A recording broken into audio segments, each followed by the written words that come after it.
அருமையான தேவனுடைய பிள்ளைகளே, கர்த்தருடைய பெரிதான இரக்கத்தினாலும் கிருபையினாலும் இன்றைக்கு தேவன் நீதி மனிதனும் என்ற தலைப்பின் கீழ் 20வது முறையாக செய்தியை கேட்கவிருக்கிறோம். கர்த்தர் இன்றும் கூட வேதத்தில் உள்ள ஒரு நபர் மூலமாக நம்மோடு கூட இந்த ஆழமான சத்தியங்களை பேச போகிறார். ஆயினால் திறந்த மனதோடு திருந்த வேண்டும் என்ற உறுதியான மனப்பான்மையோடு இந்த செய்தியை கேட்போம். திட்டவட்டமாக கர்த்தருடைய நீதி இல்லாவிட்டால் பரலோகத்தில் எந்த விதத்திலும் பிரவேசிக்க முடியாது. வேதத்திலே அநேக இடங்களில் ஆண்டவர் நமக்கு இதை தெளிவாக சொல்லியிருக்கிறார். அதனால் தான் முதலாவது தேவனுடைய நீதியும் தேடுங்கள் என்று சொல்கிறார். அவருடைய நீதியை நாம் தேட வேண்டும், அவருடைய ராஜ்யத்துக்குரிய நீதியை தேட வேண்டும். அப்படி தேடும் பொழுது மற்றவர்கள் கூட கொடுக்கப்படும். ஆனால் இன்றைக்கு கிறிஸ்தவர்கள் என்று சொல்கிறோம், அதிகமாக மற்றதை தேடிக்கொண்டே இருக்கிறோம். ஆண்டவரிடத்தில் போவது அவர் என்ன கொடுப்பார் என்பதற்காக, அவர் என்னை ஆசீர்வதிப்பார் என்பதற்காகவே. அப்படியால் தேவனுடைய பிள்ளைகளை, ஆண்டவரை அவர் யாராக இருக்கிறாரோ அதற்காக தேடுவோம். அவர் நம்மிடத்தில் எதிர்பார்க்கிற நீதி நமக்கு கிடைக்கும்படியாக மன்றாடுவோம். அப்படிப்பட்ட ஒரு வாழ்க்கையை நாம் வாழும் பொழுது நம்மை அவர் பிள்ளைகளாக ஏற்றுக்கொண்டிருக்கிறபடியால் நமது தேவைகளை அவர் சந்திக்கிறார். இன்றைக்கு நம்முடைய வாழ்க்கையின் நோக்கம் மாறட்டும், நெருக்கசாரம் போகட்டும். நிச்சயமாக நான் உங்களுக்கு சொல்கிறேன், ஆண்டவர் சீக்கிரம் வரப்போகிறார். ஆண்டவர் தாமே சொல்லியிருக்கிற அடையாளங்கள், ஆண்டவராய் இயேசு கிறிஸ்து சாமியை சொல்லியிருக்கிற அடையாளங்கள், கடைசி நாட்களுக்குரிய அடையாளங்கள் நடப்பதை கண்ணால் பார்த்து கொண்டு இருக்கிறோம். இனி அதிக காலம் செல்லாது. முடிவு காலத்தில் இருக்கிற நாம் அவருடைய வருகை எந்த நிமிஷமும் இருக்கலாம் என்பதை எதிர்நோக்கி வாழ வேண்டும். ஏன் ஆண்டவர் குறிப்பிட்ட தலைப்புகளிலே பேசிக் கொண்டிருக்கிறார்? என் பிள்ளைகள் ஆயத்தமாக மாட்டார்களா? ஒரு கற்புள்ள மனவாட்டியாகி ஒரு சபையை நான் பூமிக்கு வரும்போது கண்டுபிடிக்க மாட்டேனா என்ற ஆதங்கத்தோடு ஆண்டவர் பேசிக் கொண்டிருக்கிறார். ஆகினால் தேவனுடைய பிள்ளைகளை நம் நிர்விசாரத்தை விட்டுவிட்டு கர்த்தருடைய சன்னிதானத்தில் பயபக்தியோடு சேரப்படுவோம். அவருடைய வசனங்களை மிகுந்த கவனமாக எடுப்போம். இன்றைக்கு ஆண்டவர் நம்மோடு கூட, ஒருவேளை நீங்கள் யூகித்திருக்கிறீர்களாக சொல்லுங்கள், யாரை குறித்து ஆண்டவர் பேச போகிறார்?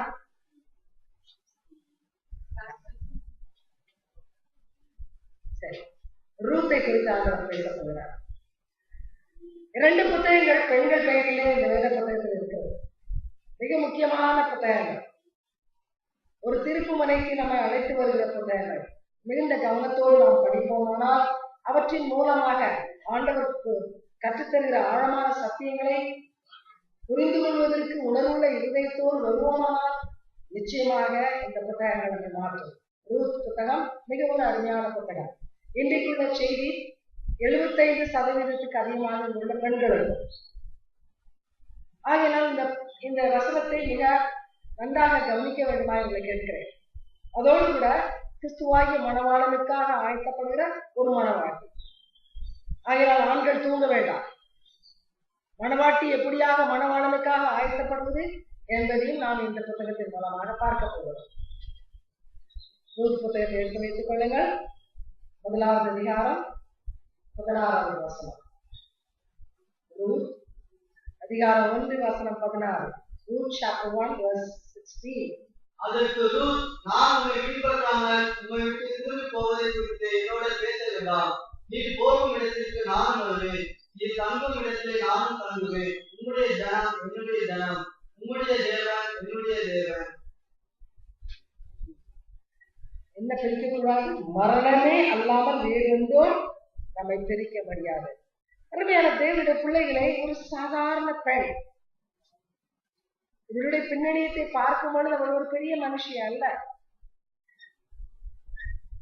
அவளுடைய மாமனார், அவளுடைய கணவன், அவளுடைய கணவனுடைய சகோதரன், இவர்கள் 3 பேரும் அந்த மோவாப் தேசத்திலே எதையுமே சம்பாதித்து வைக்கவில்லை.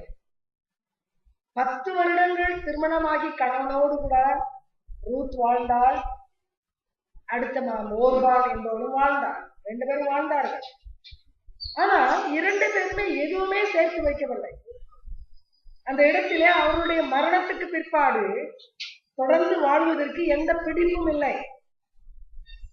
அப்படிப்பட்ட நேரத்தில் தான் நகோமி சொல்லுகிறாள், இந்த இடத்தில் இனிமேல் வாழ முடியாது, இங்கே ஒரு நம்பிக்கையும் இல்லை, ஆகினால் திரும்பி போக போகிறேன், நான் திரும்பி போக போகிறேன். உங்கள் இருவருக்கும் ஒரு வருங்காலம் வேண்டுமானால் நீங்கள் இங்கே இருங்கள். ஏன் எப்படி சொன்னால், மறுபடியுமாக சொந்த தேசத்துக்கு செல்லும் பொழுது ஒருவேளை ஆகாரம் கிடைக்கும், ஆனால் இந்த மருமக்கள் மாருக்கு ஒரு வாழ்வு கிடைக்க முடியாது. இவர்களை மறுபடியும் வாழ வைக்க முடியாது. இவர்கள் இளம் வயதினர், இவர்கள் நன்றாக வாழ வேண்டும் என்ற ஒரு நல்ல எண்ணத்தை உள்ள ஒரு மாமியார். ஆகினால் தான் அவள் சொல்லுகிறாள், நீங்கள் திரும்பி சென்று விடுங்கள். ஆனால் அருமையான தேவனுடைய பிள்ளைகளே, திரும்பி போவதை பற்றி என்னிடத்தில் பேச வேண்டாம். இந்த மகள் சொல்லுகிறாள், நான் திரும்பி போக மாட்டேன். உங்கள் வீட்டிற்கு நான் திருமணம் செய்து வந்திருக்கிறேன். உங்கள் மருமகள் என்று சொன்னாலும் மகளாக நான் இப்பொழுது உங்களோடு கூட இருக்கிறேன். உங்களை விட்டு நான் போகிற காரியத்தை குறித்து நீங்கள் பேசக்கூடாது. நான் உங்களோடு இருப்பேன். நான் யெகோவா தேவனை அறிந்ததில்லை, இருப்பினும் இனிமேல் உம்முடைய தெய்வம் என்னுடைய தெய்வம். நீர் வாழுகிற இடத்தில் நான் வாழ்வேன், நீர் மறிக்கிற இடத்தில் நான் மறிப்பேன். ஒரு மரணத்தின் மூலமாகத்தான் நான் உண்மை விட்டு பிரிந்து போவேனே தவிர வேறு எதுவும் என்னை உண்மை விட்டு பிரிக்க முடியாது. அருமையான தேவனுடைய பிள்ளைகள், இந்த இடத்துல ஒரு commitment to be a perfect daughter-in-law. ஒரு மாமியாருக்கு ஒரு நல்ல மருமகளாக கடைசி காலம் வரையிலே உதவி செய்ய வேண்டும், அவர்களோடு இருக்க வேண்டும். அந்த ஒரு தீர்மானம் நிச்சயமாக அவனுக்கு தெரியும். மாமியாரே சொல்கிறாள், என்ன இருக்குமோ தெரியாது, வருங்காலத்தை பற்றி தெரியாது. ஆகினால் நிச்சயமாக இள வயதில் இருக்கிற இவள், நமக்கு ஒரு வருங்காலம் இல்லாவிட்டால் இந்த அம்மாவோடு ஏன் போக வேண்டும்? நான் இங்கே இருந்து மறுபடியும் என்னுடைய பெற்றோரோட வாழ்ந்து ஏதோ ஒரு வருங்காலத்தை தேடிக்கொள்ளட்டும் என்று அவள் நினைக்கவில்லை. She was committed to be with the mother-in-law. She was committed to serve the mother-in-law, help the mother-in-law. கவனியுங்கள், இந்த தமிழ்நாட்டிலே ஒரு உலகம் முழுவதும் மாமியார் மருமகள் என்று சொல்லும் பொழுது ஒரு மகா கசப்பான உறவு. இது அதிகமாக மாமியார்களுக்கு சொல்கிறேன். மருமக்கு மாறும் மாமியாரா மாறும் பொழுது ஏதோ ஒரு பிசாசு உள்ளே புகுந்து கொள்கிறது. மருமகளாக இருக்கிற நாட்களிலே மாமியாரத்தில் எதையோ எதிர்பார்ப்பார்கள். ஆனால் அவர்களை மாமியாரா ஆன பிற்பாடு மருமகளை மருமகளாக மதிக்க மாட்டார்கள். இப்படிப்பட்ட ஒரு உறவுதான் நம்முடைய கலாச்சாரத்தில் இருந்து கொண்டிருக்கிறது. அது ஏன் அப்படி இருக்கிறது என்று தெரியவில்லை. ஆனால் மாமியாராக இருக்கிற மாமியாராக போகிற, அங்கே நிறைய பேர் பையன்களை வைத்திருக்கிறீர்கள். சீக்கிரத்தில் ஒரு காலம் வரும், அன்றைக்கு நீங்கள் மாமியாராக மாறுவீர்கள். உங்களோட ஆண்டவர் பேசிக்கொண்டு இருக்கிறார். உங்கள் மருமகள் உங்களிடத்திலே உண்மை அல்லாமல் நான் வேறு வாழ்க்கை எனக்கு கிடையாது, உங்களோடு தான் இருப்பேன், விட்டு செல்ல மாட்டேன், come what may, I'll serve you, I'll be with you. ஒரு மருமகள் அப்படி சொல்லக்கூடுமானால் அந்த மாமியார் எவ்வளவு அருமையானவளாக இருந்திருப்பாள். தேவனுடைய பிள்ளைகளே, அன்பின் உறவிலே ஒரு கமிட்மெண்ட் நமக்கு வேண்டும். We are given people to love them, to care for them. ஆண்டவர் புதிய உறவுகளை நமக்கு திருமணத்தின் மூலமாக ஏற்படுத்தி கொடுக்கிறார். திருமணம் ஆகும் வரையிலே உறவுகள் வித்தியாசம். பெற்றோர் வீட்டிலே ஒரு கூட பிறந்தவர்கள், ஒரே வயிற்றிலே பிறந்தவர்கள், அவர்களை நேசிப்பது அதிக கஷ்டம் ஒன்றும் கிடையாது. ஆனால் திருமணம் செய்து இன்னொரு குடும்பத்திற்கு செல்லும் பொழுது அங்கே அவர்கள் அந்நியர்களாக பார்க்கும் பொழுதுதான், அவர்கள் நம்மை அந்நியர்களாக பார்க்கும் பொழுதுதான் குழப்பங்கள் உண்டாகிறது. ஆண்டவர் இந்த ரூத்தின் மூலமாக இன்றைக்கு நம்மோடு கூட பேசிக் கொண்டிருக்கிறார். நீ செல்கிற குடும்பத்தை உன் குடும்பமாக நினை. அங்கே உள்ள மக்கள் உன் குடும்பமாக, உன் மக்களாக இருக்கட்டும். அவர்கள் என்ன ஒரு கலாச்சாரத்தை இருக்கிறார்களோ அதை குறை சொல்லாமல், குறை கூறாமல் அதை ஏற்றுக்கொள்ளக்கூடிய ஒரு மனப்பக்குவம் வேண்டும். அன்பு நம்முடைய உள்ளத்தை ஆளுமானால் சகலத்தையும் சகிக்க நம்மால் முடியும். அன்பு எல்லாவற்றையும் நமக்கு மேற்கொள்ள உதவி செய்யும். அந்த இடத்துல எல்லாம் நன்றாக இருக்கும் என்று நான் சொல்லவில்லை. அநேக இடங்களிலே மிக கஷ்டமான சூழ்நிலை இருக்கிறது. ஆனால் ஆண்டவர் நம்ம வேதத்துக்கு அடுத்த விதத்தில் வாழ வேண்டும், கிறிஸ்துவுக்கு மனவாட்டியாக இருக்க வேண்டும் என்று நாம் நினைப்போமானால் முதலாவது பூமியிலே கர்த்தர் நமக்கு கொடுத்திருக்கிற உறவினரோடு சரியாக பழக நாம் தெரிந்து கொள்ள வேண்டும். அவர்கள் நம்மை நேசிக்கிறார்கள், அப்பொழுது நேசிப்பேன் என்றால் ஒரு நாளும் ஒன்று நடக்காது. Let me love because Jesus loves me. அவர்களுடைய ரியாக்ஷனை பற்றி நமக்கு கவலைப்பட வேண்டாம். நாம் நம்முடைய கடமைகளை செய்வோம். நாம் அவர்களை நேசித்து அவர்களுக்கு என்ன கொடுக்க வேண்டுமோ செய்ய வேண்டுமோ அதை செய்வோம். திரும்ப கிடைத்தாலும் சரி, கிடைக்காவிட்டாலும் சரி. I will be committed to love you and serve you. இந்த விதமான ஒரு மனப்பான்மையோடு நாம் இருப்போமானால் நிச்சயமாகவே கர்த்தர் பெரிய காரியங்களை நம்முடைய வாழ்க்கையில செய்வார். அடுத்து ஆண்டவர் ஒரு மனவாட்டி எப்படிப்பட்ட ஒரு கமிட்மெண்டோடு மனவாளனாகி ஆண்டவருக்கு காத்திருக்க வேண்டும். திரும்பி போகக்கூடாது. Don't look at the situation. சூழ்நிலை சரியில்லை. இன்றைக்கு அநேகர் திரும்பி போய்விடுகிறார்கள், அநேகர் பின்மாற்றத்தில் போய்விடுகிறார்கள். ஆனால் ஆண்டவர் சொல்லுகிறார், நீ உறுதியாக தரித்திருக்க வேண்டும், கடைசி வரையில் இருக்க வேண்டும். சுற்றிலும் பாராதே. எது எப்படி நடந்தாலும், அடுத்த வீட்டில் எதுவும் நடக்கட்டும், அடுத்த சபையில் எதுவும் நடக்கட்டும், ஒருவேளை உன்னை நடத்துகிற ஆவிக்குரிய மக்கள் எப்படியாகவும் இருக்கட்டும், நீ அதை பற்றி கவலைப்படாதே. நான் திரும்பி போக மாட்டேன். I will not go back. No matter what kind of a church I have, who is my preacher, pastor, who is my neighbor, no, I don't care. I will not go back. I will not slide back. இப்படிப்பட்ட ஒரு கமிட்மெண்டை தான் மணவாளனாகிய ஆண்டவர் நம்மிடத்தில் எதிர்பார்க்கிறார். அது தேவ நீதி. ஏன்னா ஒரு பாட்டை நாம் பாடினோம், மாறிடாத மாநேசர். அவர் மாறாதவர். சூழ்நிலை மாறினாலும் அவர் மாறாதவர். இன்னைக்கு நம்மிடத்தில் என்ன எதிர்பார்க்கிறார்? மாறாதே. கடைசி வரையிலும் உன்னை நான் நேசித்து அதே விதமாக நேசித்து என்னோடு கூட வைத்துக் கொள்ள பரலோகம் அழைத்து செல்ல விரும்புகிறேன். Be a committed virgin, committed wife or a bride. நம்ம எத்தனை பேர் அந்த கமிட்மெண்டோடு வாழ்கிறோம்?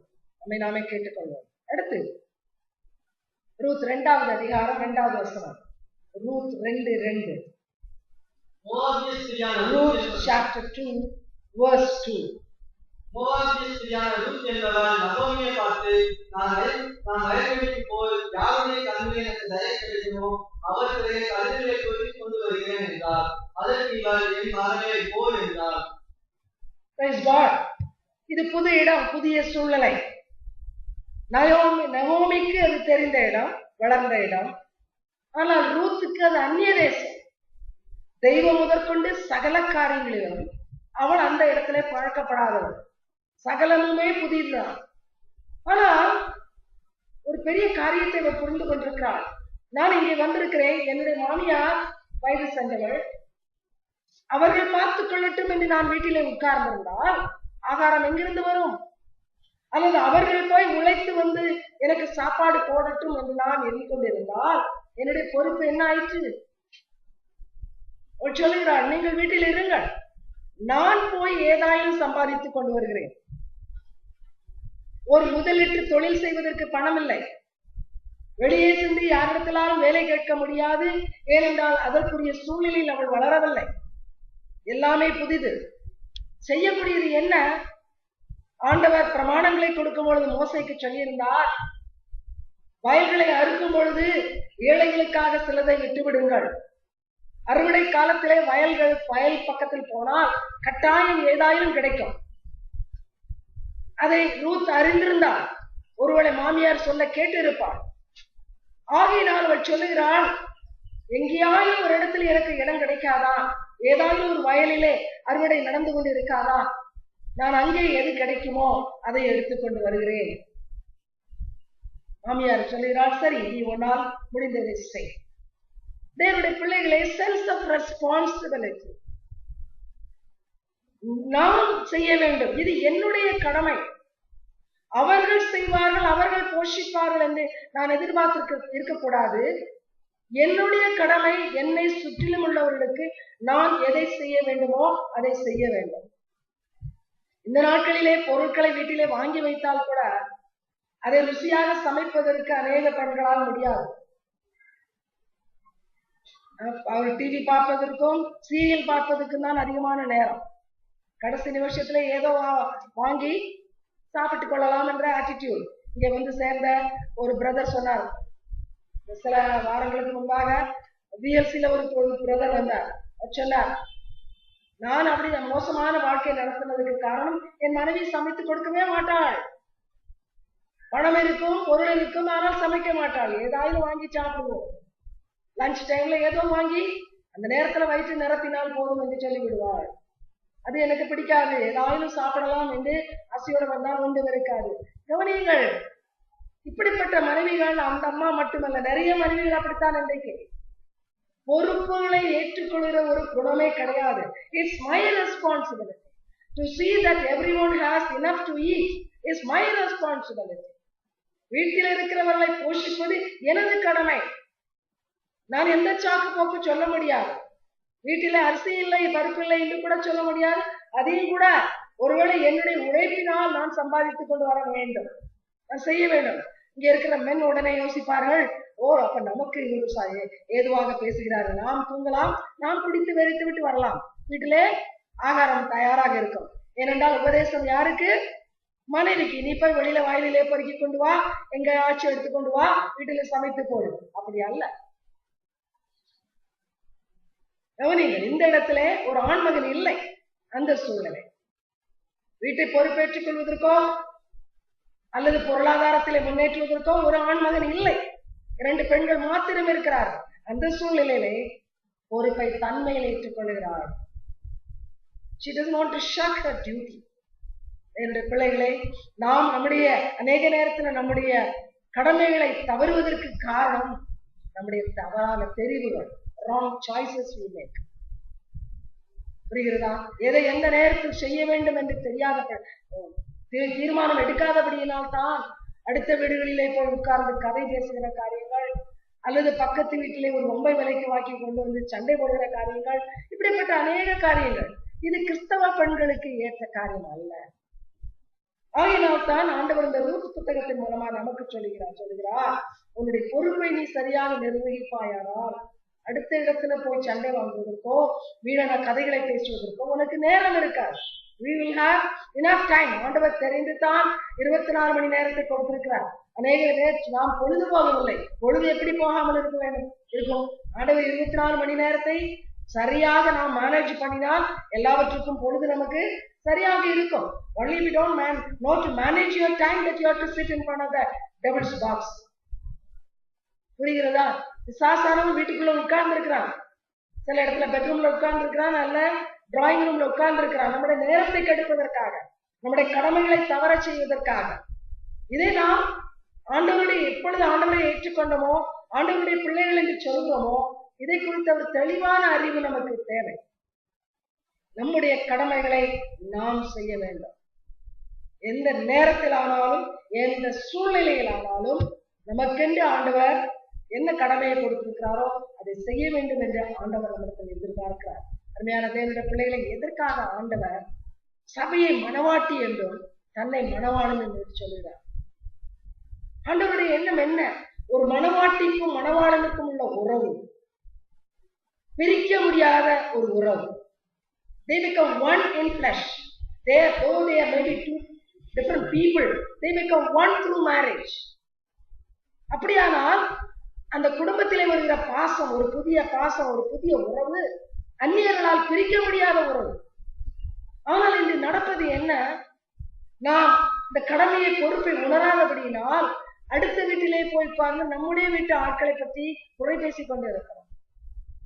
நம்முடைய வீட்டிலே உள்ள மனிதன் சரியில்லை, அவருக்கு சரியாக ஒன்றும் செய்ய தெரியவில்லை என்று அடுத்த இடங்களிலே நாம் குறை சொல்லுவோமானால் இந்த ரெஸ்பான்சிபிலிட்டி எங்கே? ஆண்டவர் நமக்கு கொடுத்த அந்த உறவு எங்கே? உணர வேண்டும். நான் என்னுடைய கணவனை பற்றி தவறாக பேசினால் என்னை பற்றி பேசுகிறேன், உணர வேண்டும்.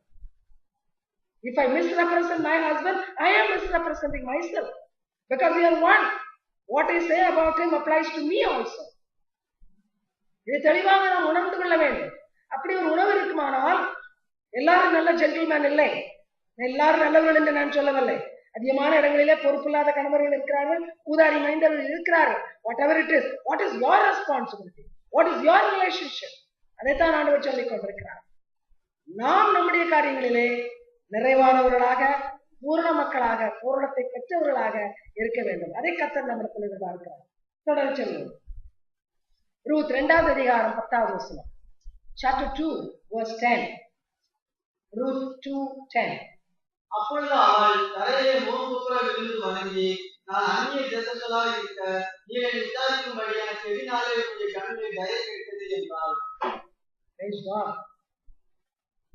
கவனியுங்கள், மிக ஒரு அருமையான ஒரு காரியம் இந்த இடத்துல நாம் பார்க்கிறோம். முன்ன பின்ன அறியாத மகன் என்றார் போவாஸ் வருகிறார். ஆனால் அவன் அவன் பேசுகிற மாதிரி செய்கிற காரியங்களை பார்க்கும் பொழுது அவன் தான் முதலாளி என்பதை அவன் தெரிந்து கொண்டார். அந்த வயலுக்கு சொந்தமானவர் என்பதை தெரிந்து கொண்டார். உடனே அவள் என்ன செய்கிறாள்? தரையிலே முகங்குப்புற விழுந்து வணங்கினாள். கவனிங்கள், ஆங்கிலத்திலே ரெஸ்பெக்ட்ஃபுல், ரெஸ்பெக்டபிள் என்று சொல்லுவார். Where people are respectable people are there, we have to be respectful. தமிழில் நான் சொன்னவன்னா, கனத்துக்குரியவர்கள் இருக்கும் பொழுது நாம் கனத்தை கொடுக்கிறவர்களாக, செலுத்துகிறவர்களாக இருக்க வேண்டும். தெளிவாக கவனியுங்கள், இன்றைக்கு உள்ள சமுதாயத்திலே இந்த மரியாதை செலுத்துவது, மற்றவர்கள் முன்பாக விழுந்து வணங்க வேண்டாம், அட்லீஸ்ட் ஒரு குட் மார்னிங், ஒரு இன்னைக்கு கிறிஸ்தவ பிரைஸ் தி லார்ட் என்று சொல்கிறோம், ஒருவரை ஒருவர் நாங்கள் ரெக்கக்னைஸ் பண்ணுகிறோம், நாங்கள் உங்களுக்கு கொடுக்க வேண்டிய கனத்தை கொடுக்கிறோம் என்று சொல்வதற்காக சில ஆங்கிலத்திலே சில வார்த்தைகளை நாம் பயன்படுத்துகிறோம். ஆனால் அநேக இடங்களிலே இந்த ஒரு மியூச்சுவல் ரெஸ்பெக்ட் இல்லவே இல்லை. இவள் அந்நியன், அவனை வணங்கினால் என்ன வணங்காட்ட, after all he is a stranger, I may not meet him tomorrow, I may not have any connection with him in the future, so why respect him? அவன் அப்படி நினைக்கவில்லை. ஒரு மரியாதைக்குரிய மனிதன் இருக்கிறார், நான் எப்படி வணங்க வேண்டும்? என்னை தாழ்த்த வேண்டும். தலை குப்புற விழுந்தார்கள், முகம் குப்புற விழுந்தார்கள் என்று வேதம் சொல்வதற்கு இன்றைக்கு நாம் அப்படி விழ முடியாது. அதற்கு என்ன அர்த்தம் என்றால் தாழ்த்துவது. When you respect somebody, you humble yourself. புரியுதா? கால் மேல காலை போட்டுக்கொண்டு ஒருத்தரை குட் மார்னிங் என்று சொல்லுவோம், ஆனால் அது மரியாதையா இல்லை. நம்மை தாழ்த்த வேண்டும். எனக்கு முன்பாக இருக்கிறவர்கள் கனத்துக்குரியவர்கள், அவர்களுக்கு நான் கொடுக்க வேண்டிய கனத்தை கொடுக்க வேண்டிய பிரகாரம் கொடுக்க வேண்டும். There is a way to greet. அநேக நேரத்தில் நமக்கு பிடிக்காத முகத்தை கூட திருப்பி கொண்டு குட் மார்னிங் சொல்லி கொண்டு போவோம். ஆனா குட் மார்னிங் சொல்லாவிட்டால் ஒரு கோச்சு கொள்வார்கள் என்று சொல்லி ஒருவேளை ஒரு குட் மார்னிங் நாம் சொல்லலாம். அப்படியா? மரியாதை செலுத்துவது, கனம் கொடுப்பது மிக மிக முக்கியமானது. அருமையான தேவனுடைய பிள்ளைகளே, இந்த நாட்களிலே இந்த சமுதாயத்திலே இது காணாமல் போன ஒரு பொருளோட காரியமாய் இருப்பதனால் உங்களுக்கு திரும்பவும் சொல்லுகிறேன், learn to respect others, learn to give the due respect to others. கொடுக்க வேண்டிய கனத்தை மற்றவர்களுக்கு கொடுக்க கற்றுக்கொள்வோம். யார் நமக்கு எதை செய்வார்கள், எப்பொழுது செய்வார்கள், எவ்வளவு கொடுப்பார்கள், எப்படி கொடுப்பார்கள் என்று எதிர்பார்க்க வேண்டாம். Respect people for the position. Respect people for the relationship. நம்முடைய உறவினர்களை நாம் மதிப்போம். நமக்கு மேலே அதிகாரிகள் இருப்பார்களானால் அவர்களை மதிப்போம். நமக்கு ஆவிக்குரிய வாழ்க்கையிலே ஆலோசனை சொல்லி நடத்துகிறவர்கள் இருப்பார்களானால் அவர் வார்த்தைகளுக்கு மதிப்பு கொடுப்போம். நான் நடத்துகிற சபையிலே அநேகருக்கு அது இல்லை. நேரத்துக்கு ஆலயத்துக்கு வாருங்கள் என்றால் வரமாட்டார்கள். ஒவ்வொரு வாரமும் தவறாமல் வாருங்கள் என்றால் வரமாட்டார்கள். வீட்டில் இருக்கிற அலுவல்கள், நரகத்துக்கு இழுத்து கொண்டு போகிற பொறுப்புகள் பரலோகத்துக்கு இழுத்து கொண்டு போகிற சபையை விட பெரிதாக இருக்கிறது. மிக பரிதாபமான ஒரு நிலை. ஆவிக்குரிய மக்கள் நீங்கள் என்னதான் சொன்னாலும் நாங்கள் உங்களை மதிக்க மாட்டோம், எங்கள் வழியிலே தான் போவோம். தமிழ்நாட்டில் சொல்வது போல போய்த்துக் கொள்ளார்கள், நான் உங்களுக்கு எந்த பெயரும் கொடுக்கவில்லை. ஆனால் தமிழ்நாட்டில் என்ன சொல்வார்கள், எரும மாட்டு மேல மழை பெஞ்சா என்ன செய்யும், எருமாடு நான் அப்படித்தான் இருக்கும் இல்லையா? கரெக்ட். நான் இந்த சபையில எவ்வளவுதான் சொன்னாலும் அநேகருக்கு அது மண்டையில ஏறல. கவனிங்க, இந்த நாட்கள்ல அம்மாமார் பள்ளிக்கூடத்து பிள்ளைய லீவ் எடுத்துட்டு எங்கேயா போலான்னு சொன்னா, ஐயோ ஒரு நாள் உள்ள பாடத்தை மிஸ் பண்ணிட்டா சிலபஸ் எவ்வளவு பெருசா இருக்கு, நாங்க எப்படி அதை திரும்ப கத்துக் கொடுக்க முடியும்? லீவே எடுக்க மாட்டாங்க. வீட்டு ஐயா கூட ஒரு ஆபீஸ்ல லீவ் போடுவாரு. ஆனா பிள்ளைகள் எங்க லீவ் போடக்கூடாது, ஸ்கூல்ல லீவ் போடக்கூடாது, படிப்பு கேட்டு போயிடும், அவ்வளோ இருக்கு. ஆனா ஆலயத்துல மாசத்துல 4 நாள் தான் வரும். ஆண்டவர் சொல்றதை கேட்கறதுக்கு 4 நாள் தான். சண்டை தவிர மிச்ச நாள் நம்ம என்ன பண்றோமோ, ஒருவேளை பெயரளவுல வேதத்தை படிக்கலாம், அது என்ன சொல்லுதுன்னு கூட கவனிக்காம இருக்கலாம். ஆனா 4 நாட்கள் ஆண்டவர் சபையிலே யாரோ ஒருவர் மூலமா பேசுகிறார். சபையை வளர்ப்பதற்காக மணவாட்டியாக தன் மணவாளனாகிய தனக்கு இந்த மணவாட்டியை உருவாக்க, கற்புள்ள ஒரு கன்னியாக உருவாக்க ஆண்டவர் பிரயாசப்படுகிறார். ஆனால் அந்த நாள் நமக்கு வேற ஏதோ ஒரு நாள், very important other things are there, engagements. மிக பரிதாபமான ஒரு நிலைமை. உணர்வுடையுங்கள். ஒரு சபையை நடத்துகிற ஒரு தாயை போல, ஒரு பாஸ்டரை போல உங்களுக்கு நான் சொல்கிறேன், உணர்வுடையுங்கள். கொடுக்கிற வார்த்தைகளை கனப்படுத்துங்கள். உங்களுடைய நன்மைக்காக ஆண்டவர் பேசுகிறார். பேசுகிறது யாராக இருந்தாலும் சரி, ஆனால் பேசுகிறவர் ஆண்டவர், பயன்படுத்துகிறவர் ஆண்டவர். ஆகினால் இந்த மகள் ஒரு அந்நியரை கூட மதிக்கிறாள். ஆனால் இன்றைக்கு நாம் நமக்கு நன்மைக்கென்று செயல்படுகிற மக்கள் சொல்லுகிற வார்த்தைகளை அசட்டையாக எண்ணிக்கொண்டு இருக்கிறோம். Let's wake up. This is the last hour. கடைசி மணித்துளிகளிலே வந்திருக்கிறோம். ஒரே நிமிஷத்தில் கண்மூடி முழிக்கும் முன்பாக ஆண்டவர் வருவார், சபையை எடுத்துக்கொண்டு போய்விடுவார். கைவிடப்பட்டவருடைய கதி என்ன? வேதத்தை படியுங்கள், ஆராயுங்கள், என்ன நடக்கும். வெளிப்படுத்துகிற விசேஷத்தை படித்து ஆண்டவரே என் கண்களை திறவும் என்று கேளுங்கள். கர்த்தர் கண்ணை திறப்பார். அப்பொழுது நீங்கள் பயப்படுவீர்கள். கர்த்தருக்கு முன்பாக பாட விழுந்து பணிவீர்கள். சொல்லுகிற வார்த்தைகளுக்கு மதிப்பு கொடுப்பீர்கள். தேவ நீதி என்ன இருக்கிறது? Be respectful. ஆண்டவர் பிதாவுக்கு கனத்தை கொடுத்தார். ஆண்டவர் தவறுதலாக பிரதான ஆசாரியனை பற்றி ஒரு வார்த்தை சொல்லும் பொழுது கூட, ஐயோ அவர் பிரதான ஆசிரியர் என்று தெரியாதே, I want to give him respect. I don't want to go against anybody. இன்னைக்கு நமக்கு இது புரியட்டும். கொடுக்க வேண்டிய கனத்தை கனத்துக்கு உரியவர்களுக்கு கொடுப்போம். தொடர்ந்து வாருங்கள். ரூத் 2வது அதிகாரம் 12வது வசனம். ரூத் 2:12. Ruth chapter 2 verse 12. உன் சேவைக்கு தக்க பலனை கர்த்தர் உனக்கு கட்டளையிடுவாராக. இஸ்ரவேலின் தேவனாகிய கர்த்தருடைய சட்டத்தின் கீழ் அடைக்கலமாய் வந்த உனக்கு அவரால் நினைவான பலன் கிடைப்பதாக என்றார். ரொம்ப அழகான இவர் ஒரு சாதாரண விவசாயி. போவாஸ் ஒரு விவசாயி, ஒரு லேண்ட்லார்ட். அதிகமான நிலங்கள் இடத்துல இருந்தது, ஏராளமான அறுவடை, பணம் நிறைய இருந்திருக்கலாம். ஆனால் இந்த இடத்துல நீ என்னிடத்தில் அடைக்கலமாக வந்தாய், என்னிடத்தில் பணம் இருக்கிறது, அதிகாரம் இருக்கிறது, என்னிடத்தில் நல்லவேளை நீ வேறு ஒரு வயலுக்கு செல்லவில்லை, என்னுடைய வயலில் வந்ததால் என்னுடைய செல்வாக்கு மூலமாக உனக்கு நான் ஒரு உயர்வான நிலைமை கொடுக்க முடியும் என்று சொல்லவில்லை. போவாஸ் என்ன சொல்கிறார்? நீ இஸ்ரவேலின் தேவனுடைய சட்டையின் கீழ் வந்தாய். மோவாப் ஆண்டவரை அறியாத ஒரு இடம், சபிக்கப்பட்ட ஒரு பிரதேசம். மோவாபியர், அம்மோனியர் ஆண்டவருக்கு அருவருப்பானவர்கள். அப்படிப்பட்ட பிரதேசத்தை சேர்ந்தவள் தான் இவள். ஆனால் அப்படிப்பட்ட மோசமான மோவாபிலிருந்து இஸ்ரவேல் நாட்டுக்கு வந்து தாவீதுக்கு அவள் ஒரு முன்னோடியாக இருந்தாள். புரியுதா அவங்களுக்கு? தாவீதை பெற்ற ஈசாய்க்கு அவள் பாட்டி. அந்நிய தேசத்தால் தான், வெறுக்கப்பட்ட மோவாபிய இனத்தை சேர்ந்தவள் தான். ஆனால் ஏன் அவள் அப்படி செய்தாள்? ஏன் அவள் அப்படி ஆசீர்வதிக்கப்பட்டாள்? அவள் ஆசீர்வதிக்கப்பட்டதுக்கு காரணம் இஸ்ரவேலின் தேவனுடைய அடைக்கலத்துக்கு வந்தாள். அவள் ஒரு வார்த்தை சொன்னாள், இனிமேல் உம்முடைய தெய்வம் என்னுடைய தெய்வம். நீர் எங்கே இருக்கிறீர்கள் அங்கே நான் இருப்பேன், நீர் எங்கே வாழ போகிறீர்கள் அங்கே நான் வாழ்வேன்.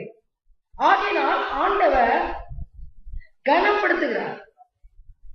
பின்காலத்திலே போவாஸ் அந்த இதே ரூத்தை அடைக்கலமாக வந்த ஒரு ஏழை, ஒரு சொத்து பணம் ஒன்றுமில்லாத வந்த இந்த ஏழை மகளை போவாஸ் ஒரு பெரிய வயலுக்கு, ஒரு பெரிய மேற்சாழ்ந்தார், அதாவது ஒரு லேண்ட்லார்ட், அவர் என்ன செய்கிறார்? இவளை திருமணம் செய்து அவளுக்கு வாழ்க்கையில் ஒரு அந்தஸ்தை கொடுக்கிறார். அந்த அந்தஸ்தின் மூலமாக வேதத்திலும் அவளுக்கு ஒரு பெரிய அந்தஸ்து கிடைக்கிறது. தேவனுடைய பிள்ளைகளை ஆண்டவர் என்ன சொல்லுகிறார்? அவனுடைய சட்டையின் கீழ். It's under the wings of the Lord Almighty. It's not under any person. It's not under any person of authority and power. It's under the wings of the Lord Almighty. எவ்வளவு முக்கியமான ஒரு காரியம் பார்த்தீர்களா? போவாஸ் மறைமுகமாக ரூத்துக்கு ஒரு பாடத்தை கற்றுக் கொடுக்கிறார். நீ இருந்த தேசம் அந்நிய தேசம், ஆண்டவரை அறியாத தேசம்.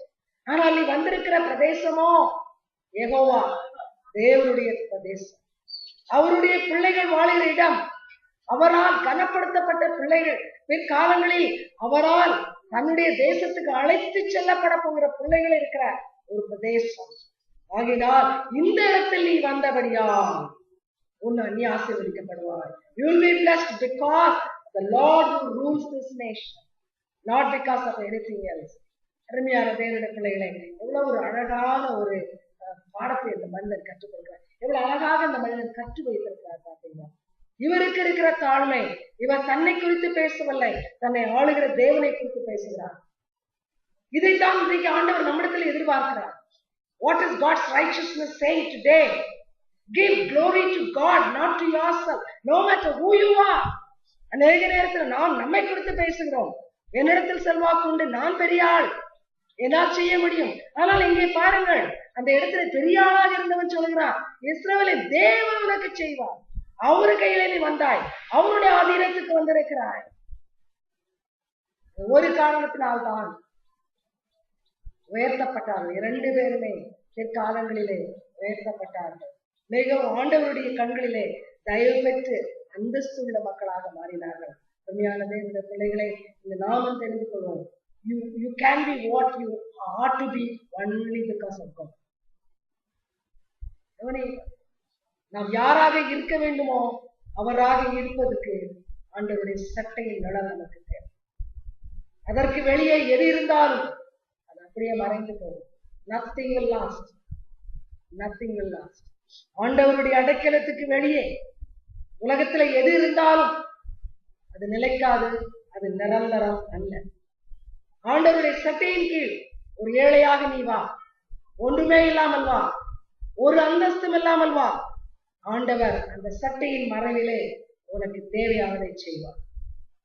So much of power under the wings of God. There is refuge, there is a shelter under the wings of God. ஆண்டவராய் இயேசு கிறிஸ்துவை இன்றைக்கு நாம் அடைக்கலமாக ஏற்றுக்கொண்டால், அவருடைய ஆதரவின் கீழ் நாம் வந்தால், அவர் நம்மை ஆதரிப்பார், அவர் நம்மை கைவிட மாட்டார். தொடர்ந்து வாருங்கள். ரூத் 2வது அதிகாரம் 13வது வசனம். ரூத் 2:13. Ruth chapter 2 verse 13. அதற்கு அவள், என் ஆண்டவரே, உம்முடைய கண்களில் எனக்கு தயை கிடைக்க வேண்டும். நான் உம்முடைய வேலைக்காரியை ஒருத்தி சமாதானமாயிராவிட்டாலும் நீர் எனக்கு ஆறுதல் சொல்லி உம்முடைய அதிகாரத்தை பட்சமாய் பேசினதே என்றார். இந்த மகளை பாருங்கள், அவள் தன்னை இன்னும் தாழ்த்துகிறாள். உங்களுடைய வேலைக்காரிக்கு நான் சமானம் கிடையாது. நீர் பெரிய ஒரு லேண்ட் ஓனராக இருக்கிறபடினால் உங்களுடைய ஜமீன்தார், நிலச்சுவார்ந்தார் ஏதோ சொல்லிக்கொள்ளுங்க. ஆகினால் உங்களுக்கு கீழே நிறைய பேர் வேலை செய்கிறார்கள், ஏராளமான வேலைக்காரர்கள். அவர்களெல்லாம் என்னை விட மதிப்புக்குரியவர்கள். உம்மிடத்தில் வேலை செய்வதனால் அவர்களுக்கும் மதிப்பு உண்டு. ஆனால் நான் ஒரு அந்நிய தேசத்தால், எனக்கு எந்த விதமான ஒரு பூமிக்குரிய ஒரு அந்தஸ்து கிடையாது. என்னை கேட்டால் பரதேசியாக இங்கே வந்திருக்கிறேன். எப்படி வந்திருக்கிறாய்? ஒன்றுமில்லாதவளாய் வந்திருக்கிறேன். எல்லாவற்றையும் இழந்தவளாக நான் வந்திருக்கிறேன். இருப்பினும் எனக்கு இவ்வளவு மதிப்பு கொடுத்து பேசுகிறீர்கள். I am thrilled and so grateful. I feel honored. எவ்வளவு அருமையாக அவள் தன்னை தாழ்த்தி சொல்கிறாள். அருமையான தேவனுடைய பிள்ளைகளே, இது ஒரு விசேஷித்த தாழ்மை. ஏனென்றால் இந்த ஆண்டவர் தெளிவாக சொல்கிறார், இந்த உலகம் இன்றைக்கு யாருக்கு கீழே இருக்கிறது? தன்னை உயர்த்தி பெருமையினால் விழுந்து போன பிசாசுக்கு கீழே. கவனியுங்கள், இது ஆவியானவர் வெளிப்படையாக உங்களுக்கு சொல்லுகிற காரியத்தை சொல்லுகிறேன். இன்னைக்கு உலகத்தில் அதிகமான மக்கள் பெருமையோடு இருக்கிறாங்க. Pride is ruling the heart of people. நான் ஒரு மமதை, ஒரு கர்வம். ஏனென்றால் இந்த உலகத்தின் அதிபதி பெருமையினால் விழுந்து போனவன். தேவ சமூகத்தில் தன்னை தாழ்த்தி தன் நிலைமையை உணராமல் விழுந்து போனவன். அவன் பூமியை ஆளுகிறதுனால் இயற்கையாகவே மனிதருக்குள் ஒரு பெருமையை வைத்திருக்கிறான். என் தாய் என்னை பாவத்தில் கற்பம் தரித்தாள் என்று தாவீது சொல்கிறார். என்னிடத்தில் கேட்டால் அந்த பாவம், முதல் பாவம் பெருமை.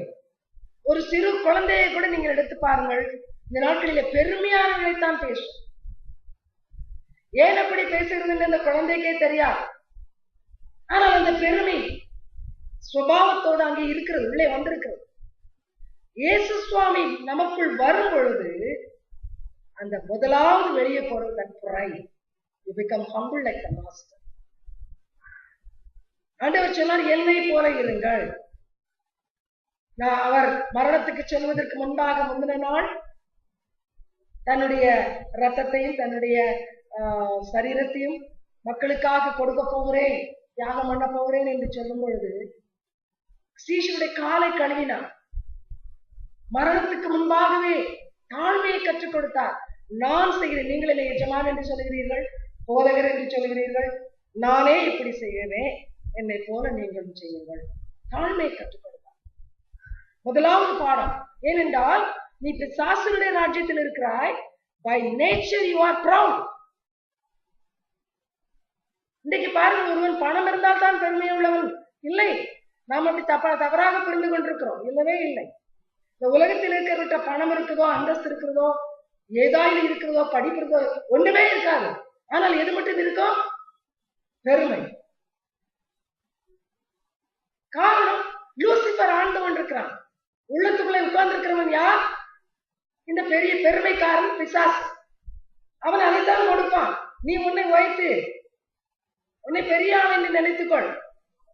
நீ ஒன்றுமே இல்லாதவன், ஆனால் அதை நீ வெளியே காட்டிக்கொள்ளாதே. பெரிய ஆள் என்று காட்டிக்கொள், உன் அந்தஸ்து பெரியதென்று சொல். அதனால்தான் பொய்யாக போஸ்டிங் பண்ணுவோம். நிறைய பேர்த்த கேட்டீங்கன்னா they'll be boasting. தங்களை பற்றி மிகைப்படுத்தி பேசுவார்கள். ஏன்? இந்த பெருமை, பிசாசு கொடுக்கிற பெருமை. முதலாவது இயேசு உள்ளே வந்தவுடன் கவனியுங்கள், இந்த மகள் இஸ்ரவேலின் தேவனுடைய சட்டையின் கீழ் வந்தாள். உடனே அவளுக்குள்ளே ஒரு தாழ்மை காணப்படுகிறது. ஆண்டவருடைய சட்டையின் கீழ் வரும் பொழுது முதலாவதாக நம்முடைய குணங்களிலே மாற்றத்தை பெறுகிற குணம் அந்த பெருமையில். Pride is replaced by humility. இது நாம் தெரிந்து கொள்ள வேண்டும். இன்னும் அந்த பெருமை ஆளுகை செய்யுமானால் நாம் எந்த ராஜ்யத்தில் இருக்கிறோம்? எந்த ராஜ்யத்தில் இருக்கிறோம்? லூசிபர் ராஜ்யத்தில். இங்கே கிறிஸ்தவர்களாக மாறினவர்கள், ஞானஸ்நானம் பெற்றவர்கள் இன்றைக்கு நன்றாக 2 காது, இன்னும் 2 காரை கூட பக்கத்துல பாரோ பண்ணிக்கோங்க. கேளுங்க, உங்களுக்குள்ள பெருமை இருந்தால் உங்களுடைய தலைவன் யார்? எனது தலைவன் இயேசுராஜன் அல்ல. எனது தலைவன் யார்? பிசாசு. கரெக்ட். இயேசுராஜன் கிடையாது. இயேசுராஜன் நம் தலைவராக இருந்தால் நமக்குள் தாழ்மை இருக்கும். அடுத்தவர்கள் குறைவாக பேசினால் தேள் கொட்டுவது போல இருக்காது. தோலுக்கு மேல 90 தொடச்சு பார்த்தா ஒண்ணும் இல்லைன்னு எங்க ஊர் பாட முடியாது. தோல் மேல என்ன அழுக்கு போடலாம், எந்த அழுக்கு இருந்தாலும் சரி, கொஞ்ச நேரம் கழிச்சு தண்ணி எடுத்து கழுவி தொடச்சிட்டு அது இருக்குமாங்க? இருக்க. நம்மள யாராவது தாழ்மையா இருந்தா மற்றவன் நம்ம என்ன சொல்லுவான்? அது சொரண கட்டு சொல்லிட்டோம். அப்ப ஃபர்ஸ்ட் சொரண கட்டவர் இயேசு சுவாமி தான். நம்முடைய கணிப்புப்படி யார்? அவர் தான். ஏன்னா அடிச்சவங்கள வாரினால் அடித்தவர்கள், சிலுவையில் அலைந்தவர்கள், ஆண்டவரே தாங்கள் செய்வது இன்னதென்று அறியாதிருக்கிறார்கள் மன்னி என்று சொன்னார். ஞானதேவனுடைய பிள்ளைகளை கர்த்தர் நம்மோடு கூட பேசிக் கொண்டிருக்கிறார். தாழ்மையோடு. தாழ்மை நமக்கு தேவை. ஒரு வேலைக்காரிக்கு கூட நான் சமம் கிடையாது. எந்த வாய் நான் வேலைக்காரிக்கு கூட சமமில்லை என்று சொன்னதோ, உங்களுடைய வேலைக்காரிகளுக்கு சமமில்லை என்று சொன்னதோ, அதே வாயினால் பிற்காலத்திலே ஒருவேளை அங்கிருக்கிற எல்லா வேலையாட்களையும் வேலை வாங்கி இருக்க முடியும். இதை செய் அதை செய் என்று சொல்லி இருக்க முடியும். ஏனென்றால் அவர் எல்லாருக்கும் எஜமானாய் இருந்த போவாசை வட்டுக்காரர்களை திருமணம் செய்து எஜமாட்டியாக மாறிவிடுவார். காரணம் அவருடைய தாழ்மை. அவர் தன்னை தாழ்த்தினார். நாம் என்ன செய்வோம்? இந்த நாளிலே கற்றுக்கொள்வோம். பெருமை பாராட்டினால் லூசிபருடைய image, லூசிபருடைய we reflect his character. தாழ்மையாக இருந்தால் we reflect the character of Jesus.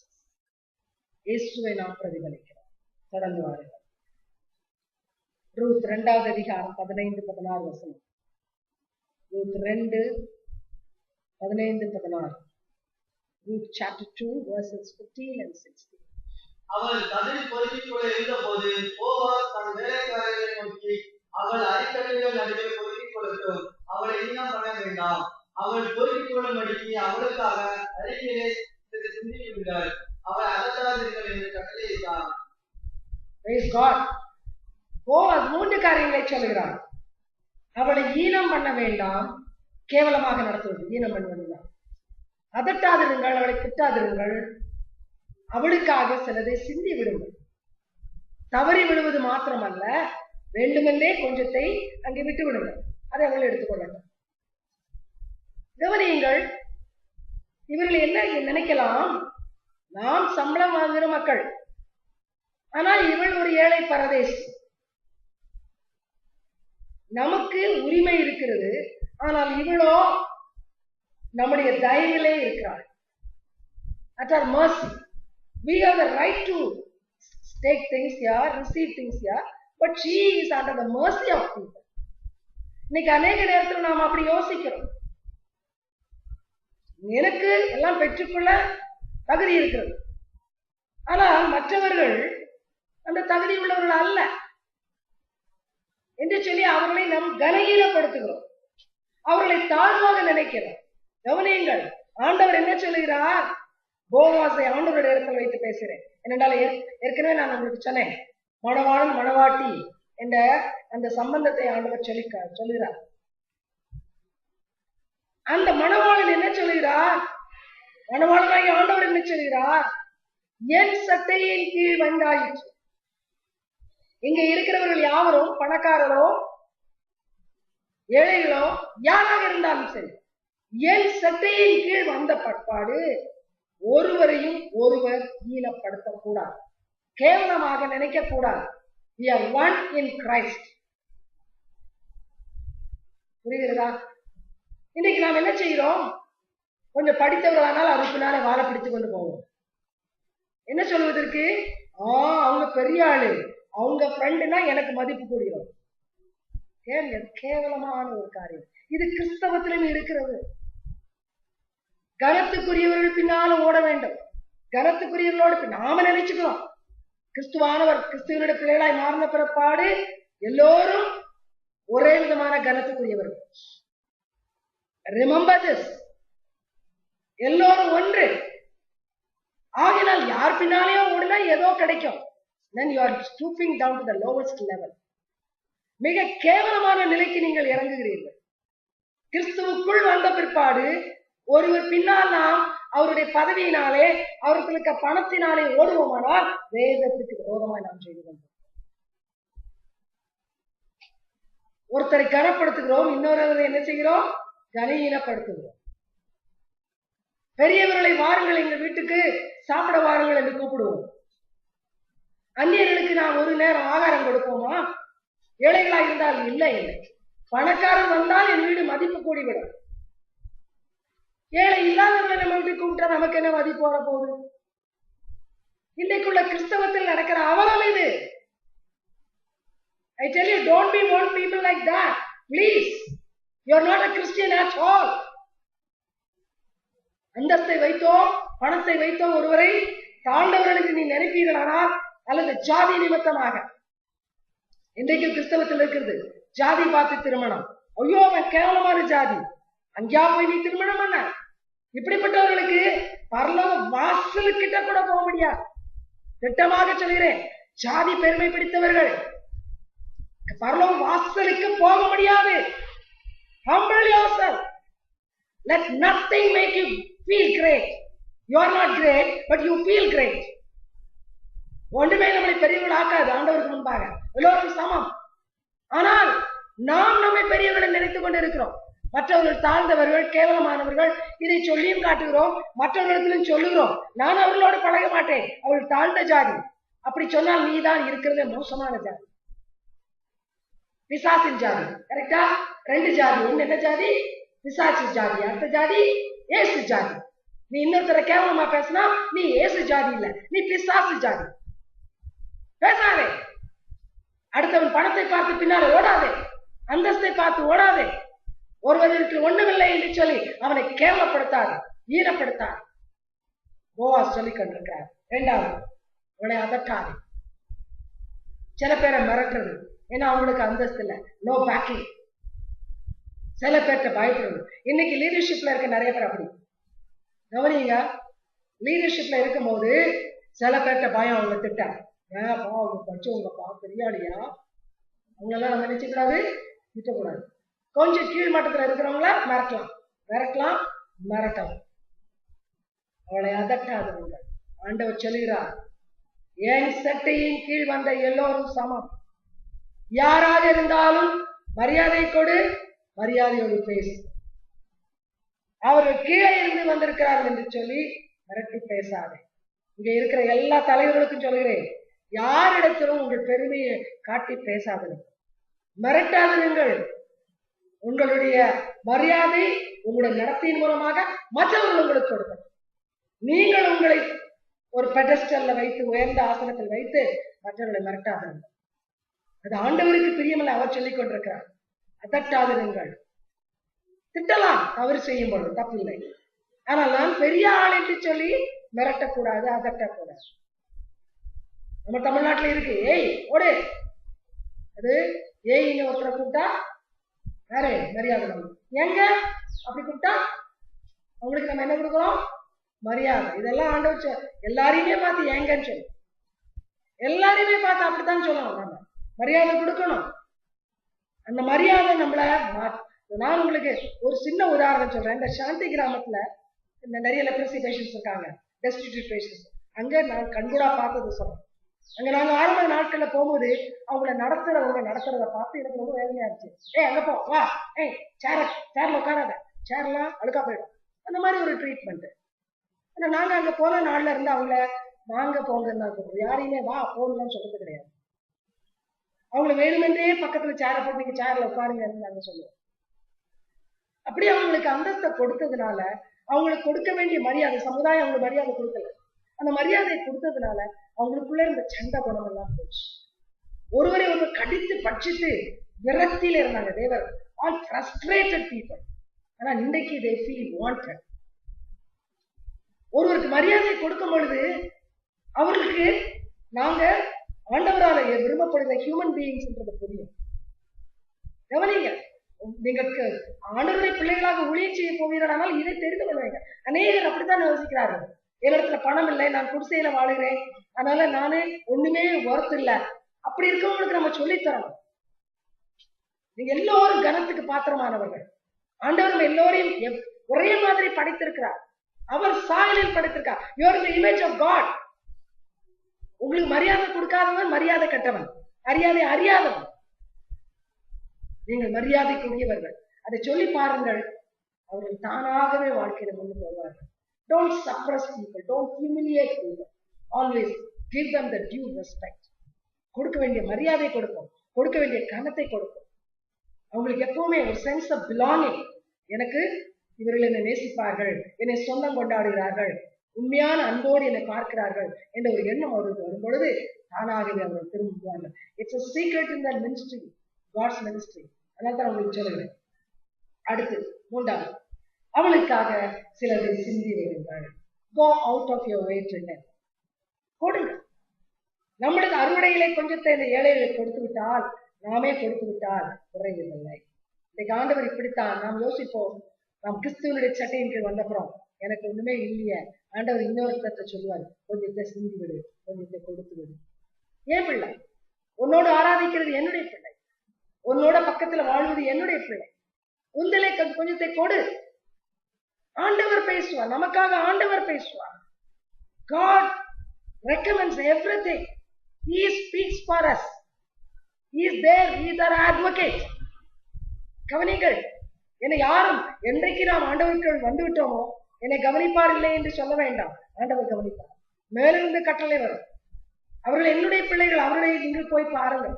அவர்கள் என்னுடைய பிள்ளைகள், அவர்கள் எந்த தேவையில் இருக்கிறார்கள், அவர்களுக்கு கொடுங்கள். அநேக பரிசுத்தவான்கள் சாட்சியாக சொல்வதை நான் கேட்டிருக்கிறேன். ஆண்டவர் ஆளை அனுப்பி அந்த நேரத்திலே செய்ய வேண்டியதை செய்ய வைக்கிறார், கொடுக்க வேண்டியதை கொடுக்க வைக்கிறார். It's God is taking it as his responsibility. இஸ்ரவேலின் தேவனுடைய சட்டையின் கீழ் வந்துவிட்டால் அவர் அதை தன்னுடைய கடமையாக தன்னுடைய பொறுப்பாக எடுத்துக் கொள்கிறார். ஒரு நாள் வெட்கப்பட்டு போக விட மாட்டார். கர்த்தரை நோக்கி பார்த்த முகங்கள் பிரகாச நாளை வெட்கப்பட்டு போவார். ஆண்டவர் உயர்த்துவார். ஆண்டவர் எல்லாவற்றையும் பார்த்துக் கொள்வார். தொடர்ந்து ரூத் 3வது அதிகாரம் 1வது வசனம். ரூத் 3:1. Ruth chapter 3 verse 1. பின்பு அவள் மாமியாரை நகோமி அவளை நோக்கி, என் மகளே, நீ சுகமாய் வாழ்ந்திருக்கும்படி நான் உனக்கு சௌக்கியத்தை தேடாதிருப்பேனோ. Praise God. என்ன ஒரு அருமையான மாமியார். உனக்கு நான் சௌக்கியத்தை தேடாதிருப்பேனோ.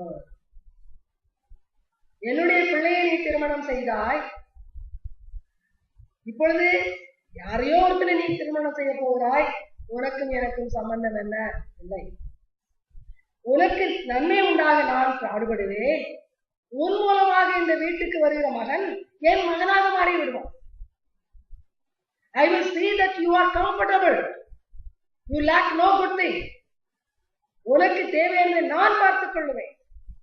ஆண்டவர் எல்லா மாமியாருக்கும் சொல்லிக் கொண்டிருக்கிறார். மாமியாராக இருக்கிறவர்கள் தெரிந்து கொள்ள வேண்டியது, நாம் நம்ம வீட்டுக்கு வருகிறவர்களுக்கு என்ன சௌக்கியம் வேண்டுமோ, we should make them comfortable. We should make them feel wanted. ஏதோ ஒரு அந்நியனை போல நம்ம வீட்டுல வந்து உட்கார்ந்து இருக்கிற மாதிரி அல்ல, நம்முடைய வீட்டிலே ஒருவராக பாவிக்க வேண்டும். அப்படி ஒரு மாமியார் மருமகளை பார்க்க ஆரம்பித்தால் மகனுக்கு தலைவலியே கிடையாது. அநேக மாமியார்கள் மகனுக்குத்தான் தலைவலி கொடுக்கிறார்கள். மருமகளை கேவலமாக நடத்தும் பொழுது பாடு யாருக்கு? மகனுக்கு. அதை உணராமல் செய்து கொண்டிருக்கிறார். ஆகையினால் ஆண்டவரோடு கூட பேசிக் கொண்டிருக்கிறார். மருமகள் சம்பாதிக்கிற மருமகளோ சம்பாதிக்காத மருமகள், வீட்டுக்கு பொன்னையும் பொருளையும் கொண்டு வந்தவளோ அல்லது வெறுங்கையாக வீட்டுக்கு வந்தவளோ, அவருடைய சௌக்கியத்தை தேட வேண்டியது மாமியாரோட கடமை. அதுதான் வேதம் சொல்லுது. ஆகையினால் வேதத்துக்கு அடுத்தவர்களாக நாம் இருப்போமானால், சத்தியத்துக்கு கீழ்பட்டவர்களாக இருப்போமானால், இந்த வார்த்தைகளை நாம மிக சீரியஸாக எடுக்க வேண்டும். அடுத்து போவோம். ரூத் 3:10 வசனம். 3வது அதிகாரம் 10வது வசனம். Ruth chapter 3 verse 10. அதற்கு அவன், மகளே, நீ கர்த்தரால் ஆசீர்வதிக்கப்படுவாயாக. நீ தரித்திரரும் ஐஸ்வர்யவான்களுமான வாலிபர்களின் பிறகே போகாததினால் உன் முந்தின நற்பணத்தை பார்க்கிறோம், உன் பிந்தின நற்பணம் உத்தமமாய் இருக்கிறது. அவன் சொல்கிறான், நீ ஒரு virtuous குணசாலியான பெண். virtue என்று சொல்லும் பொழுது ஒரு பெண்ணிடத்திலே ஒரு ஆண் மனைவியாக வரும்போது எதிர்பார்க்கிற பூரண குணங்கள், நல்ல குணங்கள் தான் virtue. களங்கமில்லாத சுபாவம். இவன் சொல்லுகிறான், உன்னை பற்றி நான் கேள்விப்பட்டேன், நீ மிகவும் குணசாலியான ஒரு பெண். நீ ஒருவேளை வாலிபனை தேடி ஓடி இருக்கலாம். அப்போ அதிலும் நமக்கு மறைமுகமா என்ன சொல்லப்படுவது? போவாஸ் வாலிப பிராயத்தில் இல்லை, மேபி அவனுடைய மிடில் ஏஜ் கடந்தவனா இருந்திருப்பான். எனக்கு தெரியாது, நான் வேத சரித்திரத்தை படிக்கவில்லை, சரியான விவரம் எனக்கு தெரியாது. ஆனா இந்த வார்த்தையை வச்சு நாம் கண்டுபிடிக்கலாம். நீ அழகான வாலிபன் பின்னாலே போக வேண்டும், இளைஞரான வாலிபன் பின்னாலே போக வேண்டும் என்று நீ நினைக்கவில்லை. அதனால் நீ ஒரு குணசாலியான பெண். எனக்கு தேவையானது அழகான பெண் அல்ல, பணத்தையும் அந்தஸ்தையும் கொண்டு வந்த பெண் அல்ல, குணசாலியான பெண். கவனியுங்கள், ஒரு ஆண்டவருக்கு பயந்த மனிதன், ஒரு தேவனுக்கு பயந்த மனிதன், ஒரு ரட்சிக்கப்பட்ட மனிதன் திருமணம் பண்ண போகும்போது என்ன சொல்ல வேண்டும்?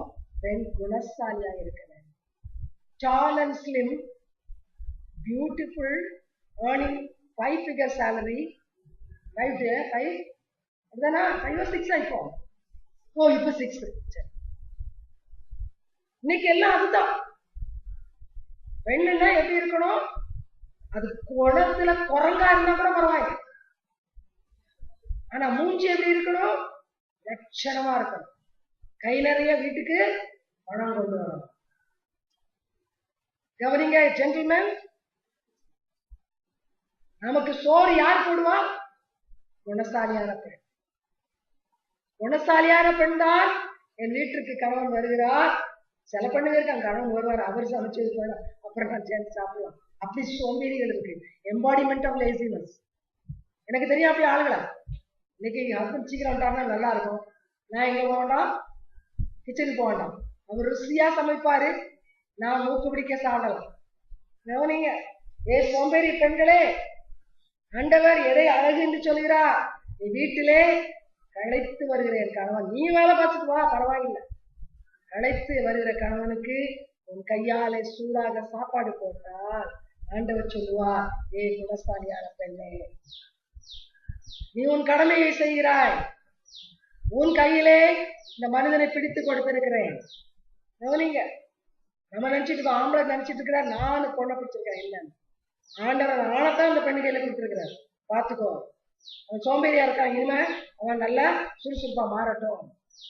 அவன் ரொம்ப ஒல்லியா இருக்கான், இனிமே நீ சாப்பிட்டு சாப்பாடு போட்டு அவன் நினைச்சு குண்டாக்கு. நீ அவங்க நல்லவனா மாற்றி ஆண்டவர் பெண் கையில தான் பிடிச்சு கொடுத்துருக்க. அதனால குணசாலி பெண் ஒரு மனிதனை என்ன செய்ய முடியும்? பூரணமான பராமரிப்புக்குள் கொண்டு வந்து அவனை குணசாலியாக மாற்ற முடியும். அதனால நாம குணசாலியான பெண்ணா கடித்து பட்சித்து கொதறுகிற பெண்ணா. இன்னைக்கு அந்த காலத்துல, இந்த காலம் எப்படியோ தெரியும், நெக்லஸ் கொண்டு வந்தாதான் நீ என்ன நேசிக்கிற, அல்ல எனக்கு பொருள் கொண்டு வந்தாதான், மாசம் ஒரு புடவை கொடுத்தாதான் உண்மை அன்புள்ளவன். அதெல்லாம் பைத்தியக்காரங்களுடைய. நீங்க பைத்தியக்காரங்க தான் அப்படி சொல்லுவாங்க. Don't measure your husband's love like that. நிறைய கொடுத்தா நல்லவர், ஒண்ணுமே கொடுக்காவிட்டால் ஒரு உத்தமனாக இருக்கிற கணவன் நல்லவன். அதுதான் ஒரு குணசாலியான பெண்ணுடைய எதிர்பார்ப்பா இருக்கும். ஒரு குணசாலியான பெண்ணை ஒரு கணவனும் ஒரு மனிதன் எதிர்பார்க்க வேண்டும்.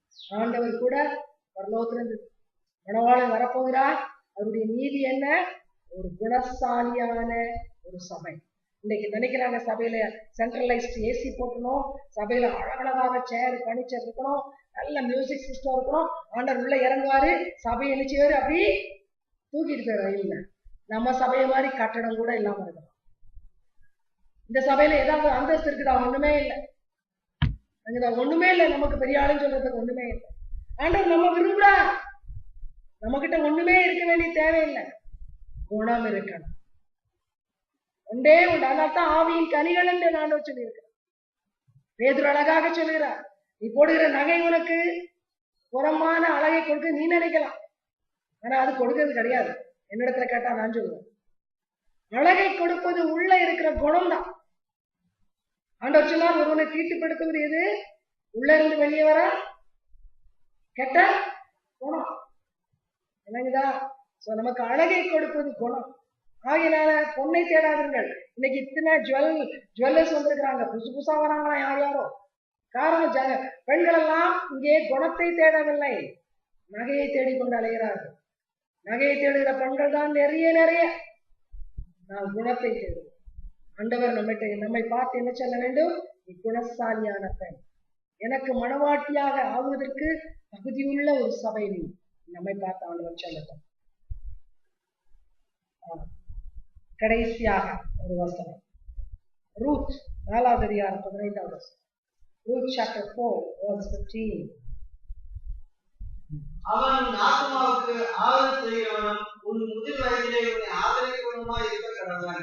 உன்னை சிநேகித்து 7 குமாரரை பார்க்கிலும் உனக்கு அருமையாக இருக்கிற உன் மருமகள் அவனை பெற்றாளே என்றார்கள். ஊர்ல உள்ள ஜனங்கள் நயோமிய வாழ்த்துறாங்க. வாழ்த்துவது என்ன சொல்றாங்க? 7 குமாரரை பார்க்கிலும் அருமையான ஒரு மருமகள். ஊர்ல உள்ள ஜனங்க பார்த்துட்டு இருக்கிறாங்க, அப்சர்வ் பண்றாங்க.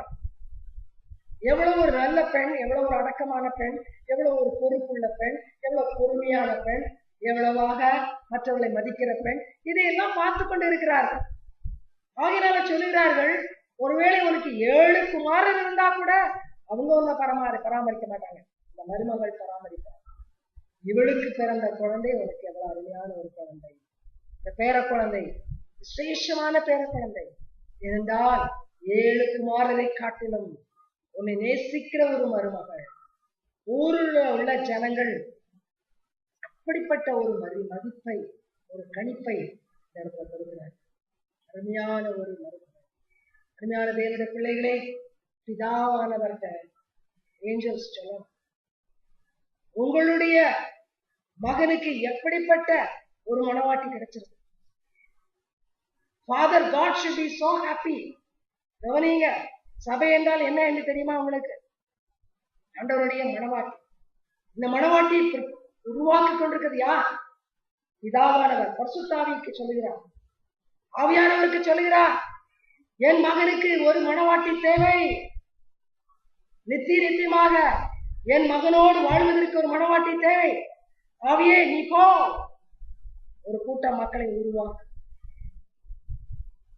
என் மகனுக்கு ஏற்ற, என் மகனை போல பரிசுத்தமாக நீதியோடு வாழக்கூடிய, எல்லா விதமான பரலோக பண்புகளோடு வாழக்கூடிய ஒரு மனவாட்டியை தயார் பண்ணு.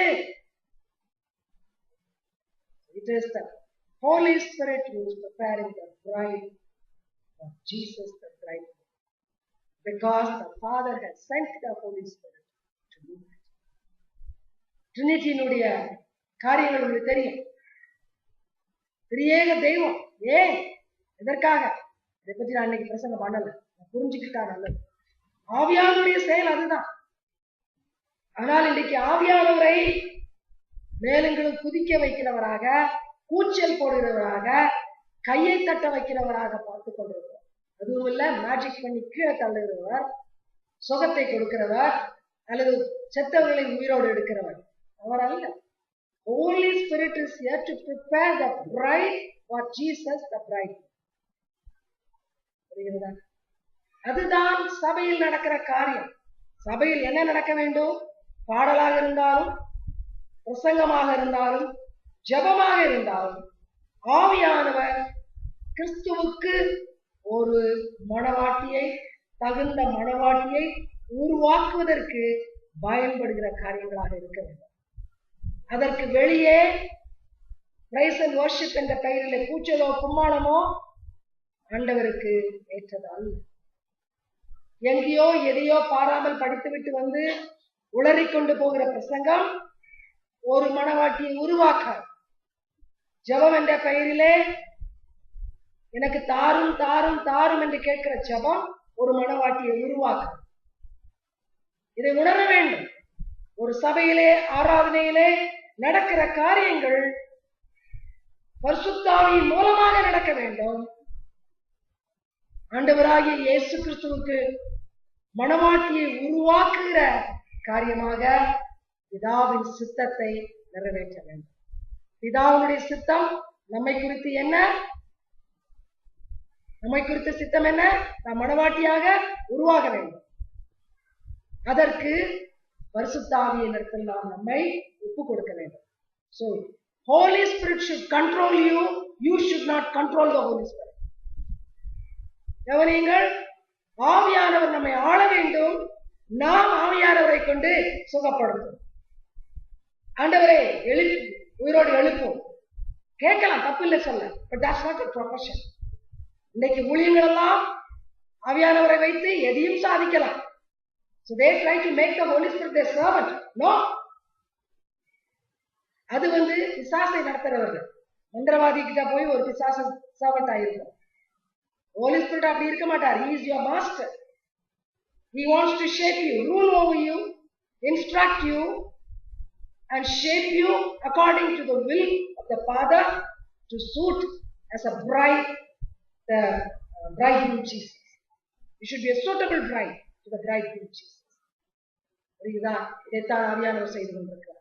ஆகையினால் ஆவியானவருடைய செயல்பாடுகளை புரிந்து அவருக்கு ஒப்புக் கொடுக்கும். அருமையான தேவனுடைய பிள்ளைகளே, இந்த ரூத்தினுடைய சரித்திரத்தின் மூலமாக, ரூத்தினுடைய வாழ்க்கையிலே இடைப்பட்ட மாமியாருடைய வாழ்க்கையின் மூலமாக, அவளை திருமணம் செய்ய போகிற போவாசுடைய வாழ்க்கையின் மூலமாக ஆண்டவர் தன்னுடைய நீதியை நமக்கு வெளிப்படுத்தி இருக்கிறார். பல காரியங்களை சொன்னார். அவற்றை கேட்டதோடு விட்டுவிடாமல் வாழ்க்கையை செயல்படுத்துவோமானால் சீக்கிரம் வருகிற ஆண்டவராய் இயேசு கிறிஸ்துவுக்கு மனவாட்டியாக பறந்து செல்வோம். இல்லாவிட்டால் வரப்போகிற அந்தி கிறிஸ்துவனுடைய ஆளுகையிலே நரக வேதனையை இங்கேயும் அனுபவிப்போம். முடிவிலே நித்தியமாக நரகத்திலே பாடுகளை அனுபவிப்போம். அப்படி வராமல் இருக்கட்டும் என்று சொல்லித்தான், அந்த நிலைமைக்கு நாம் தள்ளப்படக்கூடாது என்றுதான் ஆண்டவர் மிகுந்த பிரயாசத்தோடு நம்மோடு கூட பேசிக் கொண்டிருக்கிறார்.